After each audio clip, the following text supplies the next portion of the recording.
Halo semuanya, perkenalkan nama saya Adilia Rosa Elada Charlie. Saya biasa dipanggil Ocha. Saya mahasiswa Universitas Telogorejo Semarang. Saya berada di program studi S1 Keperawatan kelas A semester 1. Video ini saya buat untuk memenuhi tugas mata kuliah Agama Katolik yang diampu oleh dosen saya yang bernama Gregorius Daru Wijayoko SS MSI. Langsung kita bahas ke topiknya. Jadi di sini saya akan menjelaskan dua hal. Yang pertama yaitu teori kepemimpinan yang sudah dijelaskan oleh dosen saya. Yang kedua, saya akan sharing mengenai kepemimpinan Yesus menurut Injil yang saya pilih. Oke, yang pertama itu adalah leadership atau kepemimpinan. Seperti yang sudah dijelaskan oleh dosen saya, kepemimpinan itu apa sih, gitu kan? Kepemimpinan itu adalah suatu pribadi seseorang yang bisa mempengaruhi suatu kelompok atau komunitas untuk mencapai sesuatu hal yang sesuai dengan visi dan misi yang sudah direncanakan sebelumnya. Namun, tidak semua pemimpin itu dapat memimpin. Seperti contohnya ketua kelas itu tuh bisa saja dipilih karena dosen yang memilih dia atau teman yang memilih dia. Jadi tidak semerta-merta seorang pemimpin itu bisa memimpin gitu. Karena pada dasarnya pemimpin itu tidak hanya soal status, namun juga soal tindakan nyata yang dapat berguna bagi suatu kelompok yang telah dipimpinnya gitu. Lalu yang pertama ada teori Big Five Personality Traits. Itu tuh adalah 5 pribadi dengan 3 yang mendominasi diantaranya.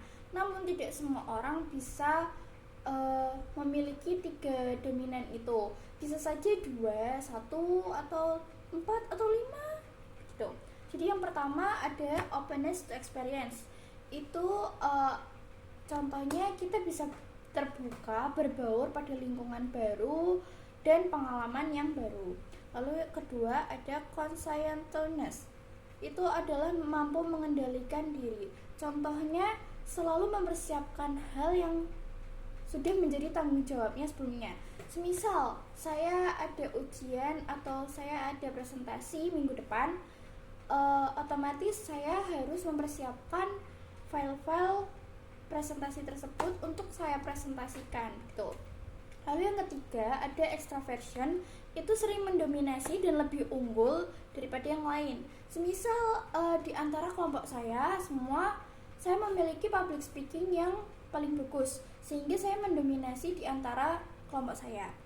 Lalu yang keempat ada agreeableness. Itu setuju pada semua masukan dan pendapat.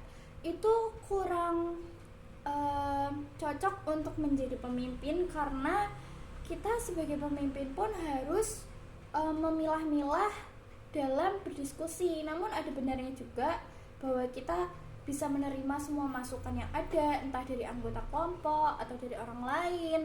Namun kita juga harus ibaratnya kita menyaring pendapat tersebut gitu, apakah itu benar atau tidak.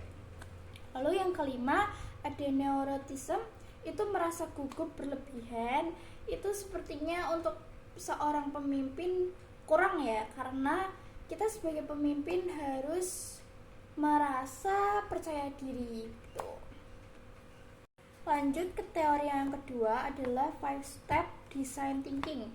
Yang pertama ada empati. Empati itu berguna untuk kita sebagai pemimpin mendapatkan informasi dan data yang detail untuk mencari tahu masalah tersebut tuh penyebabnya apa, karena apa, seperti itu.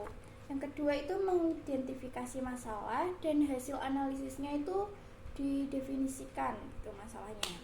Lalu yang ketiga ada memberi pendapat dan gagasan untuk memecahkan masalah tersebut. Yang keempat ada membuat sintesis gagasan tersebut agar dapat menyelesaikan masalah yang sedang terjadi. Yang kelima, seperti biasa kita harus mengevaluasi pemecahan masalah tersebut tuh udah solutif gak sih buat pemecahan masalah itu gitu. Baik, selanjutnya ada 5 komponen berpikir komputasional. Yang pertama ada dekomposisi, itu memperingkas data untuk dianalisis terlebih dahulu berdasarkan kepentingannya. Kemudian yang kedua itu mengenali pola, datanya itu seperti apa sih sehingga kita dapat mencocok sambungkan hubungan antara data satu dengan data yang lainnya, sehingga kita dapat mengenali lebih jelas data tersebut masalahnya itu apa gitu. Yang ketiga ada abstraksi, itu merumuskan masalah yang rumit agar mudah dipahami dan mudah dimengerti dan supaya kita dapat fokus pada topik yang utama. Yang keempat itu mendesain algoritma, membuat langkah-langkah rencana penyelesaiannya si masalah tersebut. Yang kelima seperti biasa evaluasi, membahas solusi, apakah solusi ini tuh cukup bisa memecahkan masalah tersebut atau tidak. Lalu teori yang keempat ada 4 langkah analisis wacana kritis. Yang pertama itu fokus pada kesalahan sosial seperti rasisme, terus diskriminasi, ketidakadilan dan lain-lain. Yang kedua itu mengidentifikasi untuk menangani permasalahan sosial tersebut. Yang ketiga itu mempertimbangkan apakah permasalahan tersebut itu dipengaruhi dan mempengaruhi tatanan sosial atau tidak. Yang keempat itu mengidentifikasi solusi dan hambatannya. Oke, di sini kita langsung lanjut ke sharing kepemimpinan Yesus menurut Injil.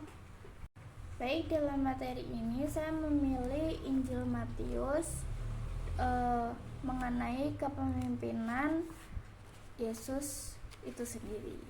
Kalau kita mendengar kata kepemimpinan, biasanya yang terlintas adalah tentang kekuasaan, jabatan, atau orang yang bisa memberi perintah. Namun Injil Matius justru menunjukkan bahwa kepemimpinan itu sangat berbeda melalui teladan Yesus. Dalam Matius 20 ayat 26 sampai 28 itu Yesus berkata, barang siapa ingin menjadi besar di antara kamu, hendaklah kamu menjadi pelayanmu.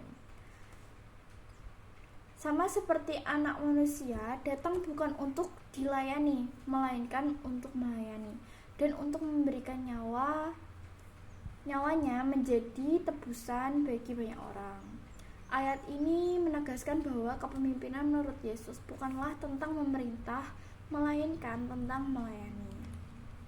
Yesus sendiri memberi teladan nyata. Ia mengajarkan muridnya dengan sabar, menyembuhkan orang sakit, menghibur mereka yang menderita, bahkan rela mengorbankan hidupnya di kayu salib demi keselamatan banyak orang.